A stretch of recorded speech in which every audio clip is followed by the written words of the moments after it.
안녕하세요. 저는 성격이 털털하고 무던하다는 소리를 자주 듣는 40대 후반 여성입니다. 어린 시절에는 다혈질이었던 저도 나이를 먹으니 점점 그 불같은 성미가 사라지더군요. 그렇지만 결혼 후 오랜만에 그 불길이 다시 치솟은 일이 생겼는데요. 오늘은 그 일에 관해 여러분께 알려드릴까 해요. 저는 지방 전문대를 졸업한 간호사예요. 경상도 출신이지만 졸업 후 수도권에 올라와 일을 하고 있었죠. 남편은 친목 동호회를 나갔다가 알게 됐어요. 사람이 차분하고 잔잔한 호수 같은 사람이라 당시만 해도 다혈질이었던 제 성격을 모두 다 받아줄 수 있을 만큼 포용력 있는 사람이었어요. 연애 3년 후 결혼을 했을 때도 저희 부부에게는 아무런 문제가 없었어요. 교양 있는 시어머니, 성격 좋고 사람 좋은 시아버지, 4살 많은 아주버님과 형님, 남편과 1살 차이 나는 서방님과 동서까지. 멀리서 볼 때는 아무 문제 없는 완벽한 가족에 가까웠죠. 하지만 이 시댁에서 구심점이 되어줘야 할 시어머니는 제가 결혼한 지 3년 만에 암 이식 수술 후 요양을 위해 강원도에 전원주택을 지어 그곳에 살게 됐어요. 혼자 가는 건 힘드니 시아버지와 함께 갔죠.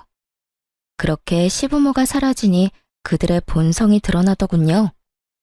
동서, 친정도 멀고 많이 힘들지? 아무래도 사람 사는 곳 다 똑같다고는 해도 근본적으로 수도권이랑은 다른 부분이 많지. 여전히 지방은 시골이잖아. 그러니까 내가 앞으로 좀 더 챙겨줄게. 형님의 그 말에는 아주 작은 가시가 있었어요. 눈치가 빠른 제가 그걸 모를 리 없었죠.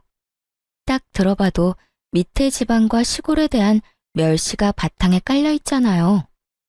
그렇지만 수도권에 오고 나서 간혹 이런 사람들을 만난 적이 있기 때문에 그러려니 하고 넘어갈 생각이었어요.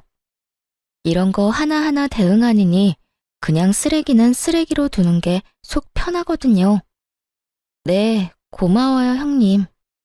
정말 딱 그렇게만 말했어요. 가타부타 말 섞을 것도 없죠. 그냥 지나치면 그만인 것을. 당시 저희는 새로운 신혼집에 들어온 지 얼마 되지 않은 상태였어요. 결혼한 지 3년이나 됐지만 괜찮은 집을 찾을 수 없고 아무래도 돈이 좀 모자라서 2년 반 정도 제 자취방에서 살면서 돈을 모으고 있었거든요. 그래서 이번에 들어온 새 집이 너무 좋았어요. 작은 집이었지만 제 나름의 인테리어도 하고 안에 드릴 가구며 가전도 모두 제가 손수 골랐죠.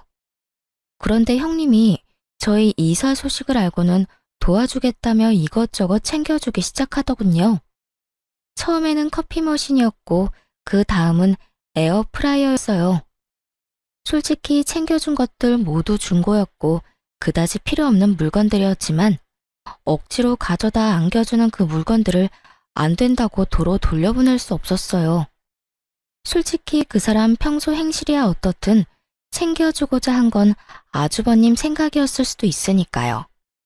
게다가 성의를 무시하는 것도 좀 그랬어요. 좋은 의도라고 생각하기로 했죠. 그런데 뒤로 갈수록 좋은 의도가 아닌 것 같더라고요. 그러다가 결국 일이 터졌죠. 동서, 이거 받아. 내가 저번에 동서 집에 가보니 밥솥이 4, 5인용이더라고. 우리 집 밥솥은 10인용이니 손님 많이 왔을 때도 덜 불편할 거야. 계속 쓰고 있기 그렇잖아. 저희한테 주시면 형님네는요? 10인용이면 저희야 좋기는 한데. 살짝 거부감이 생겼어요. 솔직히 여태 형님이 챙겨준다고 해서 받은 것들은 상태가 썩 좋지 않았거든요. 커피 머신, 토스트기, 선풍기, 에어프라이어, 튀김기. 거의 대부분이 본인이 쓰다가 준 것들이었어요. 처음 한두 번은 깨끗하게 해서 주는 것 같더니 그 뒤부터는 점점 먼지 쌓인 것 그대로 주더군요. 게다가 거절할 틈도 없이 무조건 가져와서 안겨주니 받지 않을 수도 없었고요. 여하튼 또 그런 일이 생길까봐 저도 마음 졸였죠. 얼마 전에 친정에서 밥솥을 하나 해왔어. 기존에 쓰던 것도 몇 개월 안 됐으니 동서한테 줄게. 어차피 이것저것 많이 아끼고 있지? 아, 고마워요, 형님. 그렇지 않아도 곧 태어날 아이를 위해서라도 밥솥은 큰 걸로 살까 고민했어요. 챙겨주시면 잘 쓸게요. 솔직히 몇 개월 전에 샀다는 이야기에 이번에는 좀 다르겠구나 하고 생각했어요. 사실 저희 집에 있던 밥솥은 제가 자취하면서 쓰던 것이거든요. 집 사는데 돈을 다 끌어모았던 터라 돈이 많이 모자라서 자취할 때 썼던 것들 중에 쓸만한 건 여전히 쓰고 있는 형편이었어요. 혼자 살 때야 작은 것도 괜찮았지만 결혼을 하고 나니 입도 늘고 간혹 손님이 오면 밥하기 애매하더라고요. 그래서 저는 너무 고마워했죠. 그래, 없는 형편에 이것저것 가릴 틈이 어딨겠어? 우선 아끼고 봐야 살림에 보탬이 되지 않겠어? 그러니까 밥솥 살 생각 말고 그 돈으로 고기나 더 사 먹어. 어차피 서방님이랑 동서 둘이 벌어서 돈 되는 일도 없잖아.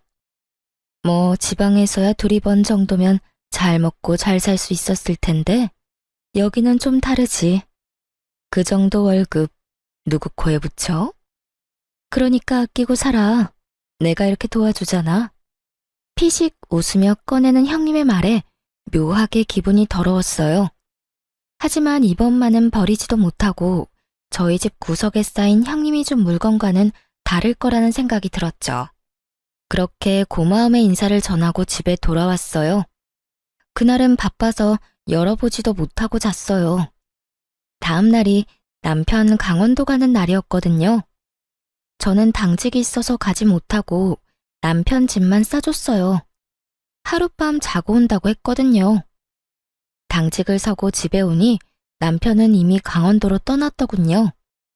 그리고 저는 전날 받아온 밥솥을 꺼냈어요. 밥솥은 대형 브랜드 물건으로 작년 모델이 맞긴 했어요. 그런데 밥솥을 확인하다가 열이 확 오르는 걸 느꼈어요. 뚜껑 닫히는 부분에 있는 이음새 중 한쪽이 깨져서 잘 닫히지 않는 걸 발견했거든요. 물론 그뿐이면 차라리 다행이었어요. 제품 뒤쪽에 있는 물바지에는 얼마나 오랫동안 안 씻었는지 곰팡이가 가득 펴 있었고요. 무엇보다 안쪽 뚜껑을 열어보니 증기 빠져나가는 곳에 덕지덕지 묻어있는 변색된 오염물들이 보다가 진짜 토할 뻔했어요. 저는 여태 형님이 준 물건들을 떠올렸어요. 이건 아니다 싶었죠. 솔직히 여태 받아온 것들 모두 하자가 있었거든요. 결국 안 되겠다 싶어 형님에게 전화를 했어요. 형님, 전화통화 괜찮으세요? 밥솥 써봤어? 잘 되지? 조금 문제가 있는 곳이 있지만 그래도 동서 상황이면 그것도 감지덕지지. 안 그래? 다 알고 보낸 거더라고요. 실수였거나 모른다고 했으면 다음부터는 이런 거 안 줘도 된다고 이야기만 하고 끊을 생각이었거든요. 설마 문제 있는 거 알고 보내신 거예요? 형님, 제가 여태까지 아무 말 안 했는데 정말 너무하시네요. 여태껏 챙겨주신다면서 저한테 말도 없이 가져와서 주신 것들 다 문제 있는 제품들이었어요. 깨끗하지도 않았고요. 제가 달라고 하지도 않았는데 그딴 쓰레기 건네주고 선심 쓰듯 착한 척 하시는 거 솔직히 기분 더럽거든요. 이번에도 마찬가지예요. 동생 내외에게 선심을 쓰고 싶거든 물건 상태가 어떤지 확인은 하고 보내셔야죠. 뭐? 동서, 지금 그게 나한테 할 말이야? 내가 동서 생각해서 준 거잖아. 그리고 막말로 싫다고 했으면 내가 안 줬겠어? 공짜 좋아해서 다 받아간 건 동서지. 제가 공짜를 좋아해서 받아갔다고요? 상대방 성의를 무시할 수 없어서 받아간 거라고요. 지금 그 물건들 한 번도 안 쓰고 구석에 처박혀 있고요. 그리고 다짜고짜 가져와서 안겨주면 거절하지 말라는 소리랑 뭐가 달라요? 그것도 어른들 가족들 있는 데서 그러시는데. 아니, 동서는 잘해줘도 난리야. 얻어 쓰는 주제, 그럼 새 것처럼 반짝거릴 거라고 생각했어? 웃기네. 동선의 집이 능력 안 돼서 그런 거 해올 형편 못 되는 거면 동서 본인을 탓해야지. 그래서 누가 그렇게 없는 사람처럼 하고 있으래? 없어 보이니까 내가 안 쓰던 거 다 챙겨준 거잖아. 솔직히 말씀하세요. 그거 폐기물 버리는데 돈 아까워서 우리 집에다 버린 거 아니에요? 선심 쓰는 척 할 수도 있고 돈도 아끼고 딱 봐도 폐기물인데. 말 다 했어? 동서 그렇게 안 봤는데 사람 참 아나무인이네. 당돌하게 윗사람한테 전화해서 이러는 것도 웃기고. 내가 동서 친구야? 화났는 일 있으면 막 화내도 되는 그런 친구냐고. 그런 일이 있더라도 좋게 말하면 되지. 왜 전화 와서 사람 기분 상하게 난리야? 시골에서 올라와서 아무것도 모르는 것 같아 챙겨주려고 했더니 호강에 겨워서는. 필요 없으면 다 버려. 누가 뭐래? 네, 알겠어요. 그럼 제가 알아서 다 버릴게요. 그러고 전화를 탁 끊어버렸어요. 주변을 둘러보니 쌀을 담았던 아대자루가 보이더군요. 시골에 농사 짓는 친척분이 보내주신 쌀 포대였는데 여기까지 오느라 여기저기 찢어지고 더러워졌지만 물건 넣는 데는 별 문제 없어 보였어요. 저는 그 포대자루에 형님이 줬던 물건을 싹 다 넣었어요. 준 성의가 있어서 무시하지는 못했지만 쓰기에는 더러워 한 번도 써본 적은 없던 쓰레기들을요. 그리고 포대자루를 질질 끌고 차에 실었어요.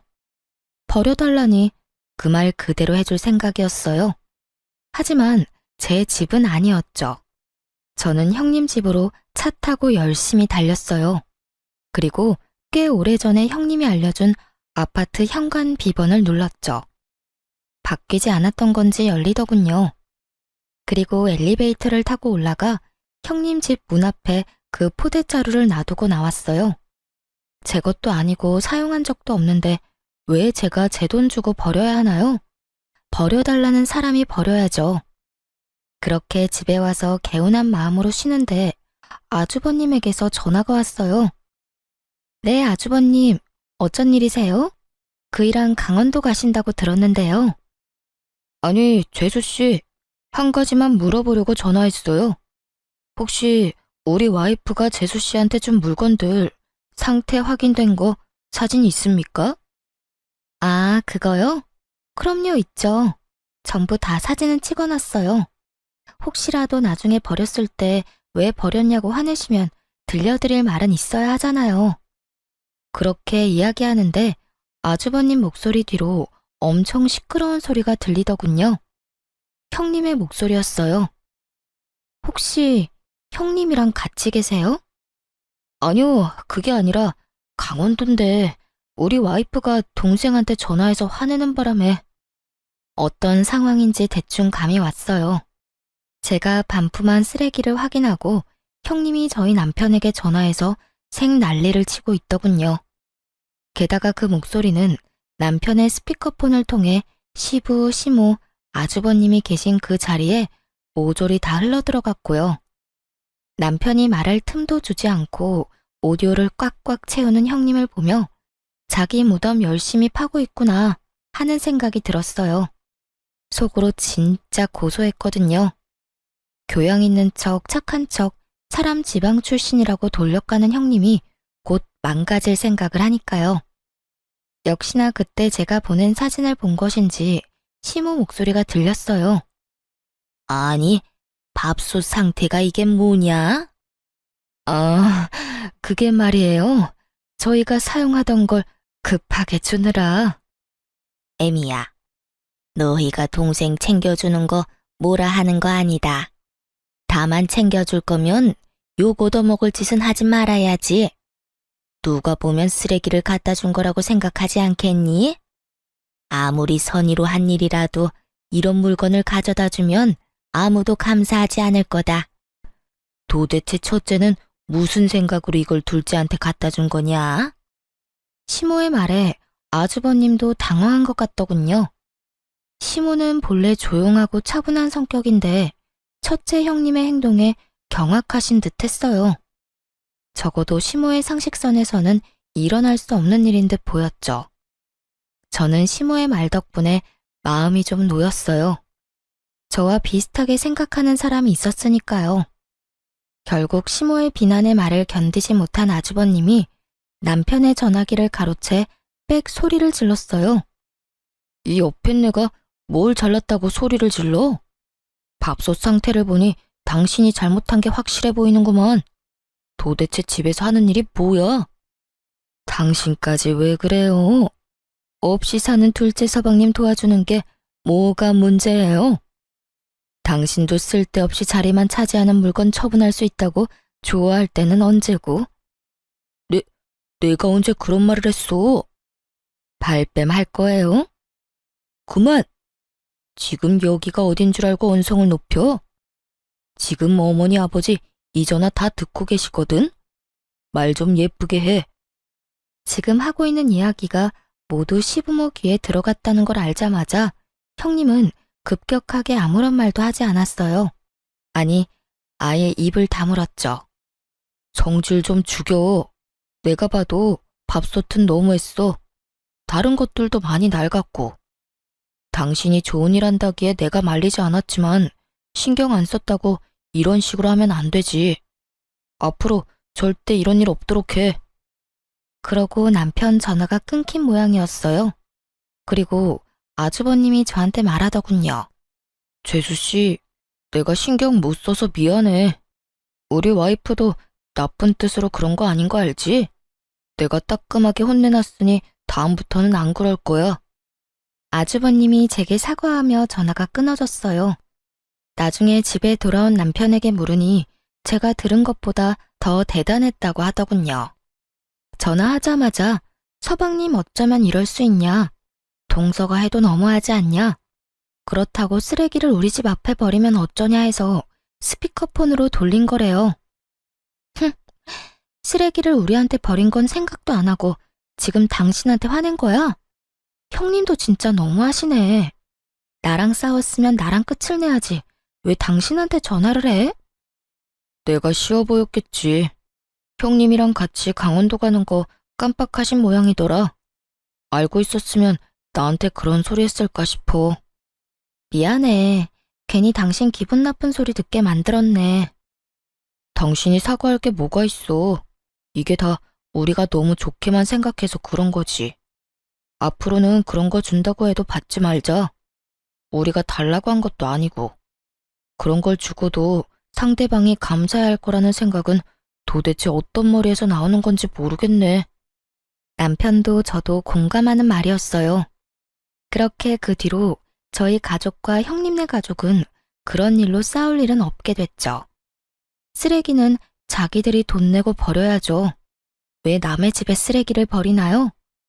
여하튼 그 뒤로 형님과 얼굴 마주칠 때마다 서로 정색하는 어색한 사이가 됐어요. 솔직히 저야 속 편했죠.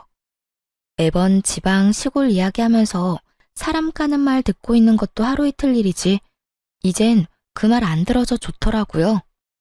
그렇게 형님과는 서로 간섭하지 않기로 은연중에 정리가 됐는데 동서는 또 다르더군요.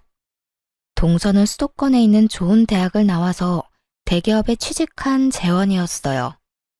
본인의 학교나 직업에 대한 자부심도 대단했고 무엇보다 저와 동갑이라서 결혼 직후에는 저의 그런 정보를 얻으려고 엄청 애썼어요.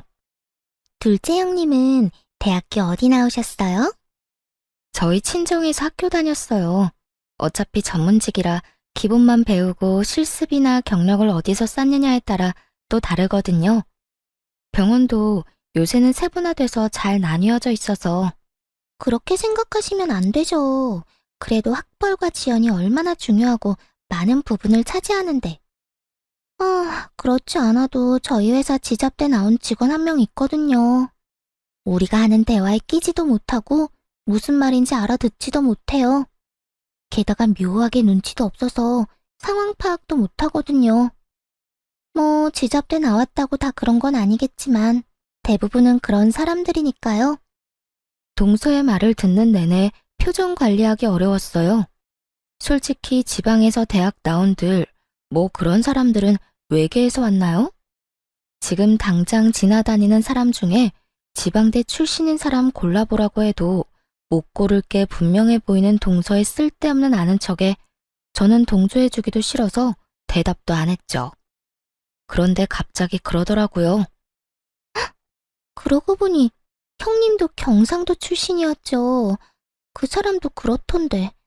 혹시라도 같은 동네 주민이었으면 죄송해요. 제가 요즘 그 사람 때문에 너무 힘들어서 말이 그냥 막 나와버렸네요. 정말로 신경을 살살 긁는 재주가 있더라고요. 그래서 저도 말해줬죠. 경상도가 워낙 커서 아마 제 지인은 아닐 거예요. 그리고 그런 부분에서는 걱정하지 말아요. 지방 사는 사람들도 그런 말들 하거든요. 무슨 말을 해요? 그 수도권 사는 사람들요. 눈 뜨고 있어도 코 베어가는 사람 수두룩하니 믿지 말라고요. 그리고 서울 깍쟁이라는 말이 왜 있겠어요? 여기 사람들 그만큼 까다롭고 인색하다고 생각하고 있거든요. 솔직히 별것도 아닌 걸로 등급 나눠서 사람 차별하는 것도 어떤 한 사람 때문에 잘 알고 있기도 하고 틀린 말도 아닌 것 같고요. 아, 미안해요. 서로 까는 거 피차 일반이니까 깔끔하게 동서도 저도 서로 미안해하지 않기로 해요. 그럼 됐죠? 제 말에 동서가 똥 씹은 표정으로 저를 보더군요. 제가 말한 그런 사람이 본인을 지칭하는 거라는 걸 알았나 봐요. 말로 하지는 않았는데 그렇게 눌러줬으면 더 이상 그런 주제로 이야기 안 할 법도 한데 동서는 끊임없이 저를 그런 대화에 끌어들이려고 하더라고요. 같은 나이라는 게 믿기지 않을 만큼 유치해서 결국 그 뒤로는 아예 상대를 안 했어요. 같은 인간 취급받기 정말 죽기보다 싫었거든요. 그런데 이게 끝이 아니었어요. 동서는 이를 갈고 있더라고요. 하루는 명절에 가족들이 다 모인 자리가 있었어요. 저와 동서는 같은 나이인데다가 아들 나이도 똑같거든요. 둘 다 당시에는 고등학교 1학년이었죠. 동서가 슬슬 시동을 걸더군요. 어머님, 우리 첫째 요즘에 칭찬 좀 해주세요. 세상에, 이번에 전국 학력평가라는 시험을 쳤는데 우리 아들이 세상에 거의 대다수 과목이 2등급이더라고요. 1등급이 제일 좋은 거고 아래로 8등급까지 있는데 거기서 2등급이면 진짜 잘한 거거든요. 누굴 닮아서 그런지 머리 하나는 똑똑해요. 대놓고 자식 학력 자랑하는 걸 보니 또 시작이다 싶었어요. 그런 동서 옆에서 저는 절대로 자식 성적 자랑은 안 했어요. 우리 아들이 모자라서가 아니라 세상에 공부 잘하는 사람도 많고 그게 아이의 자만심이나 절망으로 이어질까봐 솔직히 불안한 면이 있었거든요. 그래서 어딜 가든 저는 저희 아이들의 인성을 칭찬하면 칭찬했지 학업 성취로 칭찬한 적은 없었어요. 사람들이 없을 때 잘했다고 과하게 칭찬해주는 건 있었지만요. 형님이 듣고 있다가 부러워하면서 대답하더라고요. 어머, 막내 동서 진짜 좋겠다. 우리 아들은 공부를 영 안 해서 망쳤잖아. 좋은 대학 졸업 못할 것 뻔하니까 그냥 대충 구색 맞추기로 대학 갔다가 졸업과 동시에 사업하는 제 아버지 밑에서 일 배우라고 하려고. 근데 걔는 어느 대학 가고 싶어서 그래? 아직 진로는 이르죠. 3년 남았고 이 정도 성적이면 어딜 가도 갈 수 있을 테니까. 어떤 곳이든 제가 밀어줄 생각이에요. 될성부른 떡잎은 알아본다니까요. 참 김칫국도 시원하게 들이키고 있더군요. 물론 잘하는 아이가 계속 잘할 수도 있지만 굳이 그걸 입 밖으로 내지 않는 게 더 좋을 텐데 왜 저러나 싶었어요. 그런데 동서가 제 눈치를 살살 보더니 결국은 제 아들 이야기를 꺼냈어요. 그러고 보니 둘째 형님네 아들은 어때요? 전국 평가라서 둘째 형님네 아들도 시험 쳤잖아요. 시험 점수는 잘 나왔어요? 내가 듣기로는 사교육도 안 시킨다는데 그래가지고 되겠어요? 모름지기 교육은 선행이 필요해요, 선행이. 이제 와서 시작해도 다 늦은 거 아시죠? 게다가 보세요. 사촌지간의 동갑인데 얼마나 기분이 안 좋겠어요? 사춘기 남자애가 얼마나 상처받을지. 그래도 형님은 성적 같은 거 중요하게 생각 안 하잖아요. 그게 속 편할 수 있죠. 자식 앞날에는 크게 도움 안 되더라도 편하긴 하잖아요. 안 그래요?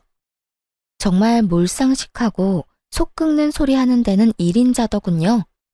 제가 한숨을 푹 쉬자 듣고 있던 시모가 동서에게 한마디 했어요. 막내야, 애들끼리 비교하는 거 아니다. 왜 경쟁의식을 부추기고 있어? 애들마다 특성도 다르고 잘하는 것도 다른데 왜 그거 하나로만 판단하니? 너한테 그게 중요하다고 해서 다른 사람에게도 중요할 거라고 생각하는 건 착각이고 오만이지. 애들이 듣기라도 했으면 어쩔 뻔했니? 어머, 죄송해요. 전 그런 생각은 못했네요. 그냥 학업 신경 안 쓰는 형님네가 너무 불안해서 저도 모르게 한 소리 해버렸네요. 죄송해요, 형님. 죄송하다고는 말하지만 눈빛에는 자기가 이겼다는 우월감으로 가득 차 보이더군요. 괜찮아, 동서. 내가 우리 아들 성적에 크게 신경 안 쓰는 건 맞는 말인데 뭐. 근데 그런 시험 있었다는 것도 몰랐네? 아들, 잠깐만 이리 와봐. 네, 엄마. 너 이번에 전국 학력평가? 뭐 그런 시험 친 거 점수가 어떻게 나왔니? 엄마가 잘 기억이 안 나네? 사실 알고는 있었어요. 우리 아들 성적이 잘 나온 거. 제가 엄마인데 왜 모르겠어요. 아, 이번에는 운이 좋았는지 전 과목 1등급 나왔어요. 저번에는 1, 2등급 섞여 있었는데 이번에 인강이 좀 도움된 것 같기도 해요. 어머, 그랬어? 잘했어, 잘했어. 지금 뭐 하고 있었어? 여름방학에 영어학원 다녀보려고요. 아직 1학년이라서 회화학원으로 다녀보고 싶어서 알아보는 중이에요. 입시나 시험 대비 영어는 2학년이나 3학년 방학에 들으면 될 것 같고 일단 좀 더 자연스러운 영어를 접해볼 생각이에요. 누구 아들인지 똑부러지게 말하더군요. 제가 말하지 않아도 아들은 자기에게 뭐가 필요한지 정확히 알고 있었어요. 물론 그렇게 계획적으로 키운 건 저였지만요. 아들을 방으로 들여보내고 꿀먹은 벙어리가 된 동서에게 제가 웃으며 말했죠. 우리 아들이 외탁을 한 것 같아요. 사실 여태까지 말씀드릴 일이 없어서 말 안 하고 있었는데 저희 부모님 두 분 다 교육직에 몸담고 계셨거든요. 오빠도 의사고 여동생도 변호사라. 솔직히 저희 가족 중에 저만 공부하는 거 별로 안 좋아했어요. 그런데도 우리 아들 머리 좋은 거 보면 아무래도 삼촌이나 이모 영향을 많이 받은 것 같아요. 제가 그렇게 말하자 시모가 고개를 끄덕이더군요. 시모는 알고 있었거든요. 저희 집안에 고학력자가 많다는 걸요. 그리고 제가 그걸 말하는 걸 그리 좋아하지 않는다는 것도요. 솔직히 집에 잘난 사람 많으면 필연적으로 쭉정이 하나쯤은 생기고 그게 우리 가족 중에서는 저였거든요. 그렇다고 제가 사랑을 못 받은 건 절대 아닌데 상대적 박탈감을 많이 느꼈었죠.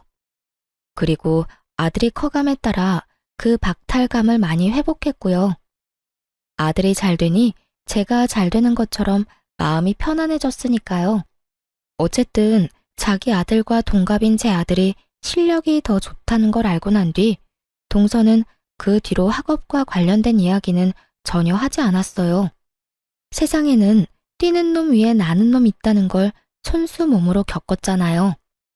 제가 아들 성적 자랑 안 하는 건 이런 사태를 미연에 방지하기 위한 것도 있어요. 애 성적 자랑하다 상대방에게 발리면 그것만큼 쪽팔리는 것도 없거든요.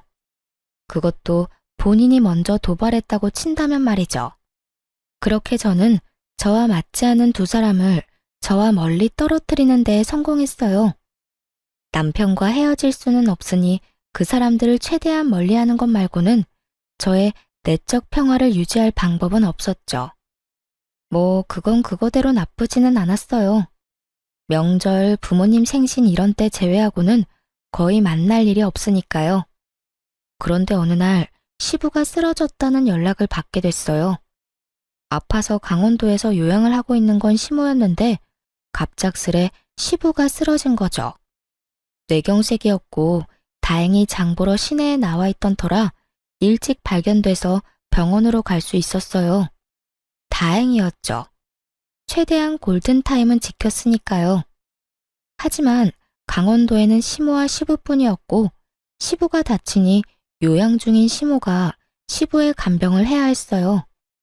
물론 간병보험을 들어서 간병인을 쓰기도 했지만 모든 시간을 간병인이 봐주는 건 아니니까요.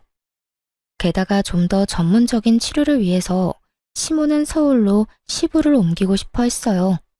결국 두 분 모두 강원도 생활을 간단히 정리해두고 서울로 올라오셨어요. 애초에 처음 강원도에 가실 때 서울에 가지고 있던 집을 팔고 갔던 건 아니었어요. 시부가 모아놓은 돈으로 강원도에 전원주택을 지었고 살고 있던 집은 당시 막내 도련님 결혼과 동시에 전세를 싸게 내줬거든요. 그래서 시부를 병원에 입원시키고 나면 시모가 거주할 만한 곳이 딱히 마땅찮았어요. 그날은 시모가 저희 삼형제 내외를 모두 부른 날이었어요. 너희 아버지 입원하고 나면 병수발은 나와 간병사가 될 거다. 간병인은 간병보험 등거에서 나오지만 24시간 붙어 있는 게 아니니 당연히 나도 너희 아버지 수발 들어야 해. 그러려면 내가 여기에 머물 곳이 필요한데 너희 세 형제들 집 중에 한 곳에서 머물렀으면 하는구나. 자식이 셋이나 되는데 누구 하나는 같이 살 사람 있지 않겠니? 시모 말에 일순 그 공간이 조용해졌어요. 그러더니 형님이 갑자기 막내 동서를 바라보며 말하더군요. 어머님, 제 생각에는 막내 동선에서 지내시면 될 것 같아요. 동서 살고 있는 집도 어차피 어머님 댁이었고 거기 전세 싸게 주고 들어갔잖아요. 제가 알기로는 정말 얼마 안 되는 금액이었다는데 그런 상황이면 미안해서라도 당연히 동서가 모시는 게 맞는 것 같아요. 마치 결정했다는 듯 통보하는 형님에게 동서가 눈을 부라리며 답했죠. 큰형님, 말씀 참 이상하게 하시네요. 이런 일에 당연이라는 말이 어디 있어요? 솔직히 당연한 걸로 치자면 큰형님이 모시는 게 맞는 거죠. 전업주부에 할 일도 없는 데다가 무엇보다 맏며느리잖아요. 그리고 형님네는 아주버님 혼자 벌어도 먹고 사는데 지장 없지만 우리는 전혀 달라요. 맞벌이를 해야 지금 애들 교육비라도 건져요. 하긴 교육에 신경 안 쓴 형님네야 그런 거 전혀 모르겠지만요. 그리고 고3 애들 있는 집이잖아요. 우리의 수업 망치면 책임지실 거예요? 동서 말하는 것 좀 봐. 어떻게 그런 식으로 말해? 시부모님 일이야. 그리고 확실하게 두 분 혜택 받고 있는 건 동서고. 내가 전업주부라고 할 일 없는 것처럼 말하는데 그거 다 편견이야. 내가 남편 사업 때문에 얼마나 바쁜지 모르지? 나도 왔다 갔다 힘들어. 그런 사람한테 꼭 일을 더 시켜야겠어? 아니 형수님, 말씀 좀 너무하시네요. 우리가 무슨 혜택을 받아요? 우리도 돈 내고 그 집에서 사는 건데. 생각을 좀 하시고 말씀하세요. 야, 너 네 형수한테 그게 무슨 말버릇이야? 그리고 너희 전세 가격이 근방에서 제일 싼 건 알아? 네가 부모님 아니었으면 그런 집에서 살 수 있었겠어? 나 같으면 부끄러워서라도 내가 모시겠다고 하겠다. 결혼하면서 돈 한 푼 없어서 부모님 손 벌린 주제에. 형님, 말 다 했어요? 어느새 첫째 형님과 동서의 다툼은 첫째 아주버님과 서방님의 싸움으로 번졌고 두 사람이 멱살을 잡으며 누가 잘했니 못했니 옥신각신하고 있었어요. 결국 누구 하나 피볼 것 같으니 남편이 깜짝 놀라 두 사람을 말리고 들었죠. 형님, 막내야, 그만 좀 해. 어머님 보시는 앞에서 이게 무슨 주태야? 둘째, 네가 하면 되겠네. 재수씨 간호사라 수발도 잘 될 거고 집에 무슨 일 생기면 처치도 빨리 할 수 있을 거 아니야. 그냥 너희 집에서 모시면 되겠네. 맞아. 형네가 모시는 게 맞는 거네. 간호사 며느리 뒀다 어딨어? 이럴 때 쓰는 거지. 그렇게 싸우다 우리 쪽으로 불통을 투하하더군요. 솔직히 현실성 없는 이야기라서 가만히 있었는데 결국은 우리 쪽으로 몰더군요. 솔직히 정말 하기 싫었어요. 환자 치료에 감정 노동까지 하는 간호사 일이 만만치 않다는 걸 아무도 모르더군요. 저도 일하고 난 뒤에는 집에서 손가락 하나 까딱하지 않고 쉬고 싶은 사람이었죠. 그런데 그렇다고 아픈 어르신 둘 데리고 또 죽어도 못 해드린다 말하고 그러는 것도 좀 인간적으로 아니라고 생각했어요. 그렇지만 저희도 사정이 그리 좋지만은 않았죠. 집은 23평이고 건장한 아들이 둘이나 있는 집이었죠. 코딱지만한 방 3개를 아들 둘과 부부가 나눠 쓰고 있었거든요. 아무리 봐도 시모를 모실 자리가 없었어요. 저는 깊은 한숨과 동시에 남편에게 물었죠. 돈 많이 벌 자신 있어? 어머님 모시려면 좀 더 큰 집에 가야 해. 이 평수로는 거의 답도 안 나와. 저는 시모를 모시지 않겠다고 말하진 않았어요. 다만 현실적인 문제를 말했죠. 만약 당장이라도 큰 집에 갈 수 있다면 모시는 것도 가능할 것 같았거든요. 안 되면 대출 받으면 되지. 기존 대출 거의 다 갚아가잖아. 아니면 이 집도 가격 많이 올랐으니까 팔고 조금 더 외곽에 있는 큰 집을 대출 끼고 사도 되고. 그리고 나 많이 도와줄 거지? 나 혼자 모든 걸 감당하게 하지만 않으면 나도 2분 모시는 거 괜찮아. 당연하지. 내가 많이 도와줄게. 지금도 많이 도와주고 있잖아. 정말로 남편은 저를 잘 도와주는 사람이었고 약속까지 하니 마음이 좀 놓였어요. 그래서 제가 시모에게 말했죠. 그이가 많이 도와준대요, 어머님. 그럼 저희 집에 가세요. 당분간은 좀 좁아서 힘드시겠지만 조만간 좀 더 큰 평수 알아볼게요. 제가 그 말을 하자마자 형님과 동서, 아주버님과 서방님 얼굴에 환한 웃음꽃이 피더군요. 수발 안 들어서 기분 좋은 건지는 모르겠지만 너무 속보이는 모습에 눈살이 다 찌푸려지더라고요. 그런데 그 모습을 다 지켜본 시모가 제 손을 꼭 잡으며 말하더군요. 그래, 고맙다. 둘째 네가 참 힘든 선택을 했구나. 그런 의미에서 나도 그냥 너희 집에 얹혀 살며 수발만 받을 수는 없잖니. 그러니 내 강원도에 있는 전원주택 바로 정리하마. 그거 판 돈 둘째 너한테 줄 테니 지금보다 더 크고 교통도 편리한 집으로 이사 가자. 그 이야기에 저도 눈이 동그래지고 다른 사람들은 완전 사색이 됐어요.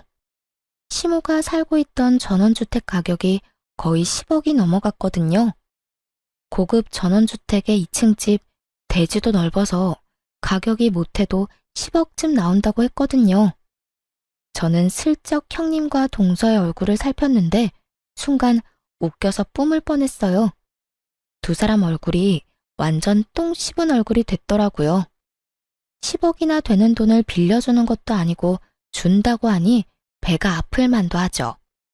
그러고는 갑자기 형님과 동서가 태클을 걸더군요. 어머님, 그런 게 어딨어요? 처음부터 그런 말씀하셨으면 저희가 모셨죠. 맞아요. 이건 불공평해요.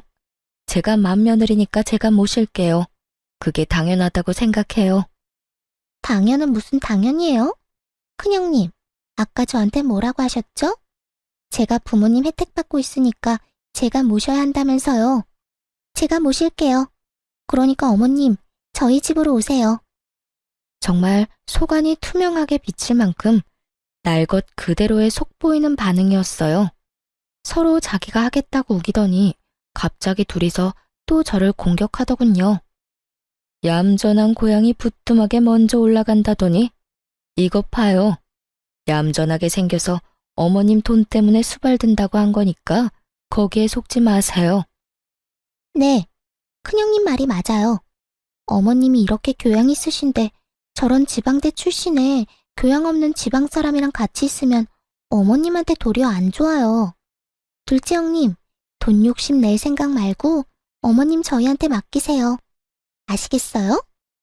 참으로 당당하더군요. 뭐가 그렇게 당당한지 저는 눈꼽만큼도 모르겠던데 말이죠. 이 상황을 모두 지켜보고 있던 시모의 얼굴이 차갑게 착 가라앉더니 큰 형님과 동서에게 호통치셨죠. 너희가 그런 말할 자격이 어디 있어? 이미 너희 둘은 기회를 영영 잃었어. 내가 돈 이야기하기 전에 내 수발 든다고 한 사람은 둘째 혼자뿐이었어. 서로에게 미루기만 한 너희 둘이 무슨 자격으로 내 수발을 들겠다 말아야?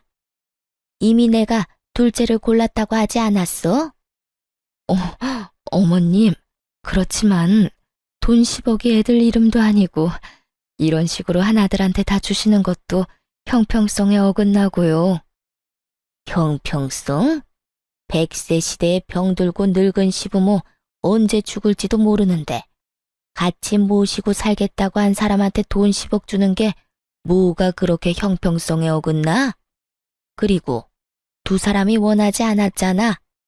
싫다며 서로에게 떠넘긴 주제에 돈 10억이 그렇게 아쉬워?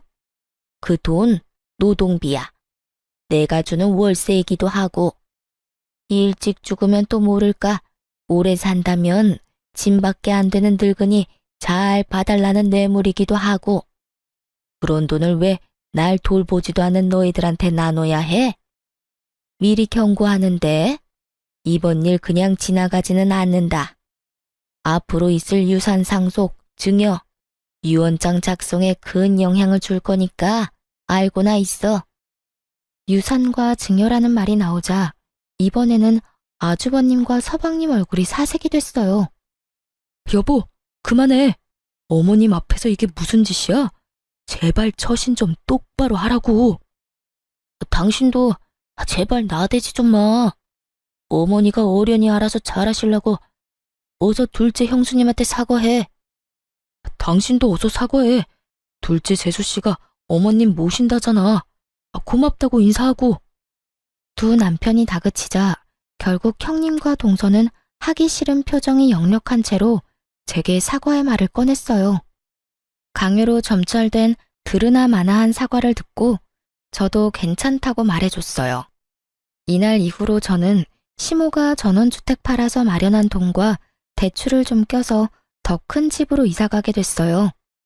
큰 집은 방도 4개고 병원도 가까워서 시부모님 모시기에도 괜찮았죠. 집 이사를 한 지 반년 만에 시부가 저희 집으로 왔어요. 처음에는 어른 두 분을 모시게 돼서 집이 좀 예민해지지 않을까 생각했는데 생각보다 분위기가 좋더라고요.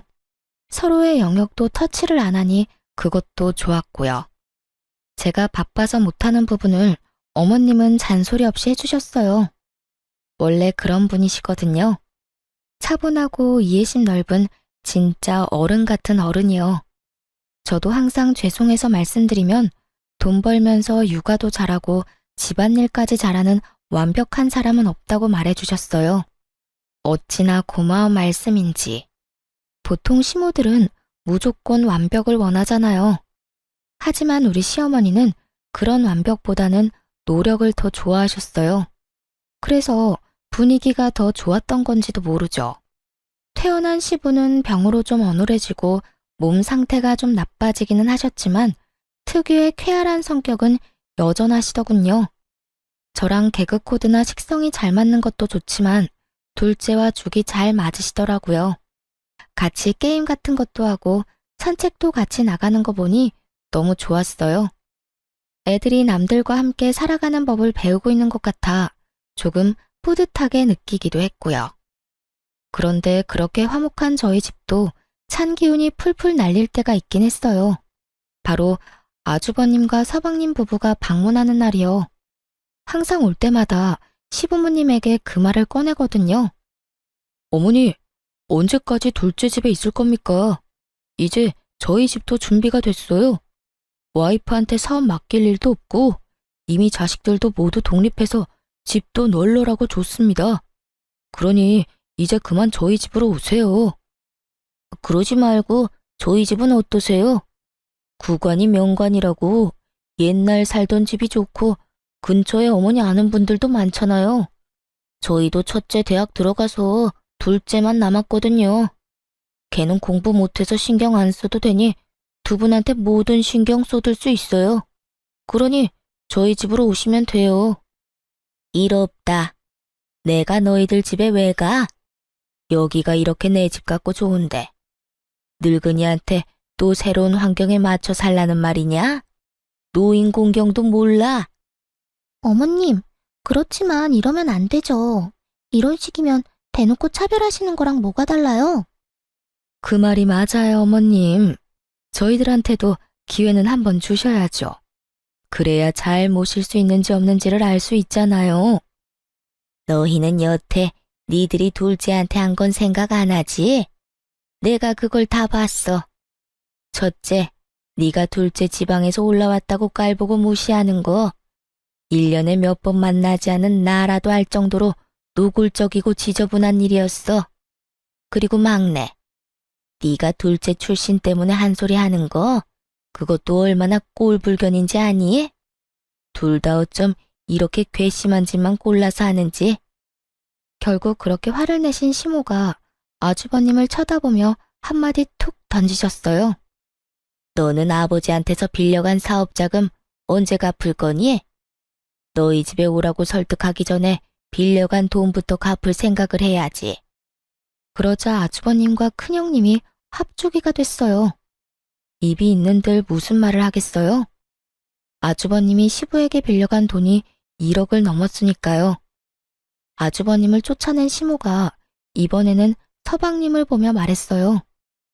너는 집 빌려준 지가 벌써 몇 년째인데 거기서 나올 생각을 안 해? 그 집, 내가 그 전세 받고 빌려준 건 너희가 미래에 더 좋은 집을 갈 거라고 생각했기 때문이야. 그런데 여태껏 느릿느릿 이제 더는 못 참겠으니까 너희도 이제 내 집에서 나가서 새로운 집 찾아보거라. 곧 내놓을 테니까. 어머니, 어머니. 4명이 이구동성으로 외치더군요. 하긴 그럴 수밖에 없죠. 지금 시부모에게 지원받은 모든 걸 뺏기게 생겼는데 그 상황에서 예, 그러겠습니다 하는 쪽이 더 이상한 거죠. 왜? 뭐가 억울해? 둘째네는 나한테 받아간 것도 없고 다 본인들 알아서 했어. 그런 와중에도 나랑 너희 아버지 함께 모시겠다고 해준 사람이야. 부모님한테 받아간 것도 많으면서 책임은 지지 않으려는 너희가 뭐가 억울해? 지금 너희가 가지고 간 것까지 돌려줄 생각 아니면 여기 와서 이렇게 난리들 치지 말어. 잘 사는 사람들 속 뒤집지 말고. 결국 4명 모두 돈 때문에 어머니한테 그런 말 아니라며 마치 변명하듯 말을 던져놓고는 밖으로 나가더군요. 그 뒤로 저희 집에 찾아와서 시부모에게 자기네 집에 가자며 꼬시는 사람은 없어졌어요. 그 사람들이 더 이상 찾지 않으니 속이 다 시원했죠.